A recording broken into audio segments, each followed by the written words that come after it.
We are at Huron Valley Guns today, and we are on this side of the shooting bench, which can make you nervous sometimes, but today it's okay because we're allowed to be back here. Even Ryan said it was okay, right Ryan? It's true, I did. Yeah, he did. So the video we're creating today is going to be a special one. We've got a friend of ours from church, this guy, who has a camera that shoots in 150,000 frames per second. What this is going to do is give us the opportunity to see how a bullet impacts gel blocks and or animals. And because of that, we've got a few different forms of ammunition here. See, the thing is, when people get like a 308 or a 28 Nosler or something like that, they know they have to buy ammo that matches the caliber, but what they might not realize is a lot of different bullets can do a lot of different things.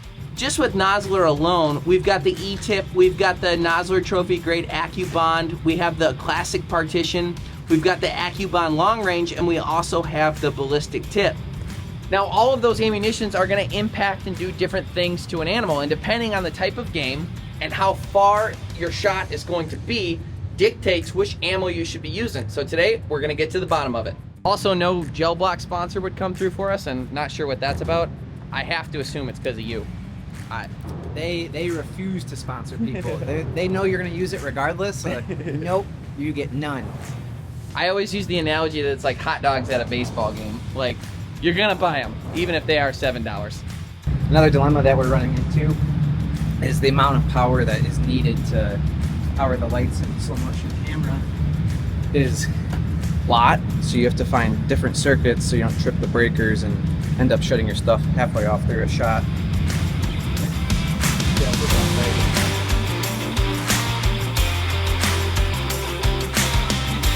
don't want any of our stuff to go flying, so this is where duct tape comes in. You say it like we don't use duct tape every single day of our lives. So that right there is a steady state light. And the point of that light is because if we just use like the standard LED lights in here when shooting in ultra slow motion at 150,000 frames per second, what's gonna happen is you're gonna see flickering nonstop. So we have this light to try and offset that because this consistent light is what's gonna make it possible. Doesn't this camera, AJ, make you feel like it's like an Alfred Hitchcock kind of thing? Yeah. I always thought we had pretty high-end equipment, but when your equipment has to be plugged into a computer just to operate, you know it's pretty legit. Yeah, we're out of our league. One of our biggest worries with shooting this content is getting this table to be the right height. See, the blocks are only like 6 or 8 inches tall. So the problem is if we don't have the bullet go in completely straight, then what we're gonna have is it going in at an angle, and it could even go through Ryan's nifty table, which would suck. So we need the bullet to be completely flat and completely level going into the block. We're gonna be shooting at 50 yards today because that's the best we could do as far as an indoor range goes. If you come down here, let's say at 50 yards, I can shoot this tiny little bullseye right here. Okay, great, I shot the bullseye. But if it's at even that much of an angle, then you're probably gonna run into a situation where it doesn't even go through the block straight and we won't get accurate data. Also a fun note, these blocks were like $100 a piece, so we only bought 7 of them because we're not that wealthy.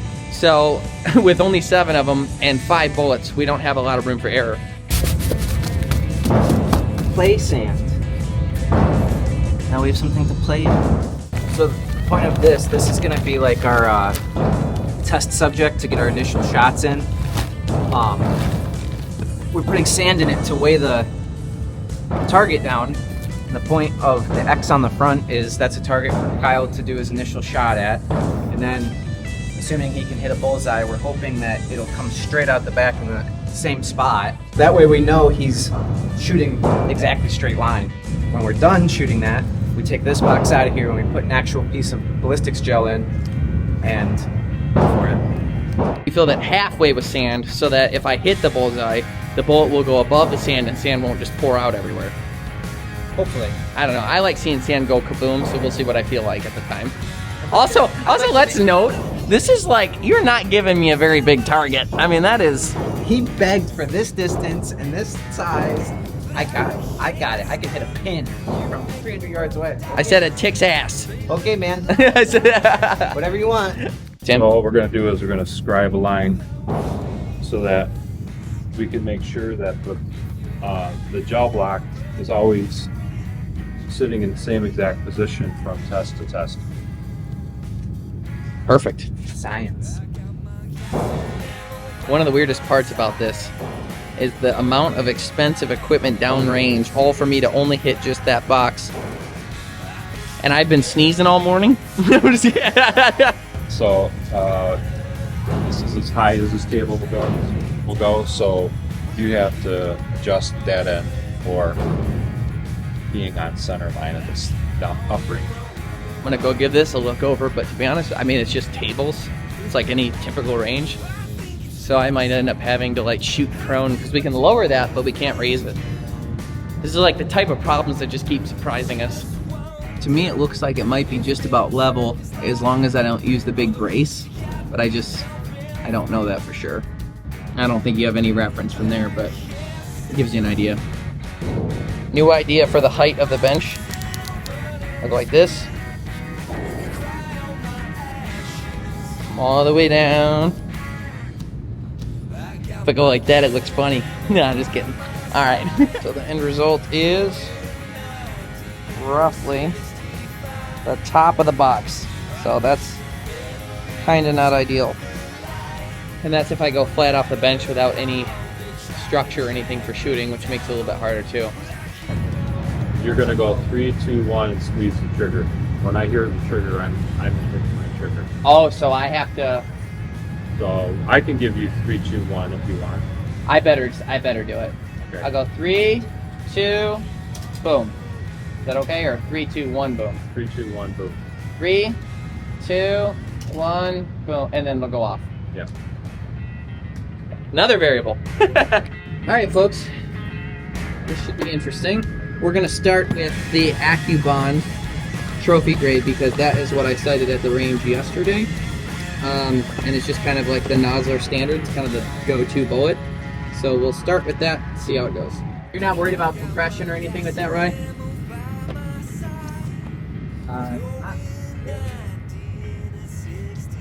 You think it'll be okay? Yeah. I guess, what are you talking about? It's the least expensive camera down there, so I guess. So the bench itself, and I was planning on using like the bench table as like a certain, level of comfort and stability. But if I do that, the barrels are pointed too far down, so I have to I'm crouching now, and I have to not use it. That way I can aim correctly at what I'm supposed to. Dude. Yeah, I don't know, man. Okay.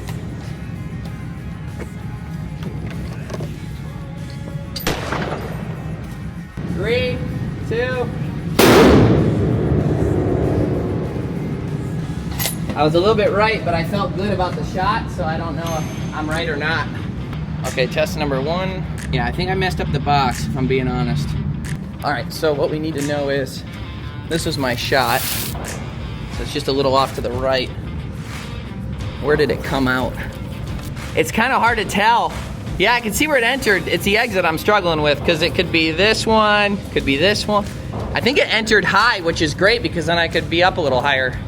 So all we really learned is that I can hit it, but as far as whether it deflected off the sand or whatever it did inside, it looks like it came out a little high, but the fact that it hit sand leaves us to believe that that's probably not the case. So all we know is for sure I can hit the gel block, so we're just gonna start with that and get going. So this is the shooting gel. You can't walk up to it without doing that. AJ's been really into it. In retrospect, if I was gonna do this again, I would try and get a situation where I was a little bit more stable. But the levelness is just everything, so it goes through the gel block correctly. 3, 2, 1.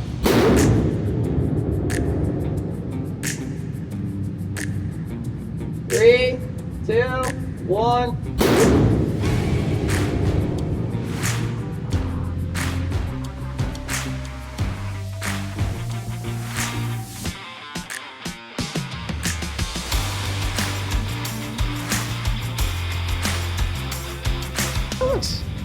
Looks pretty centered. Wow. That's it's really centered. Just tore it apart. Yeah, there's the entrance. We gotta put this one away. We gotta organize them so that we know which ones we're looking at. This is number 1. Which is the AccuBond So the reason why we're marking them, what Ryan's referring to for each gel block, is we need to mark them for which gel block it is, so that when we go back later and we review the footage, we know which gel block is which. Makes sense. Putting up with the 28 Nosler partition. All ready? Yep. 3, 2, 1. Chamber open, safety on.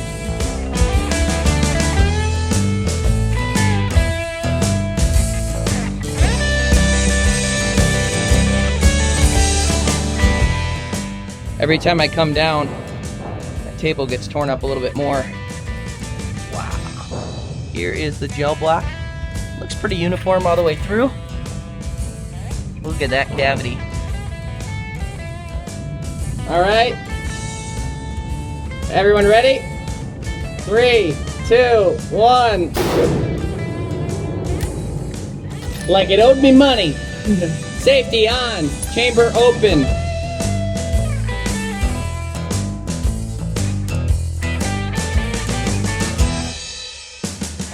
I'm just kind of glad I didn't let the team down. I'm actually hitting the blocks.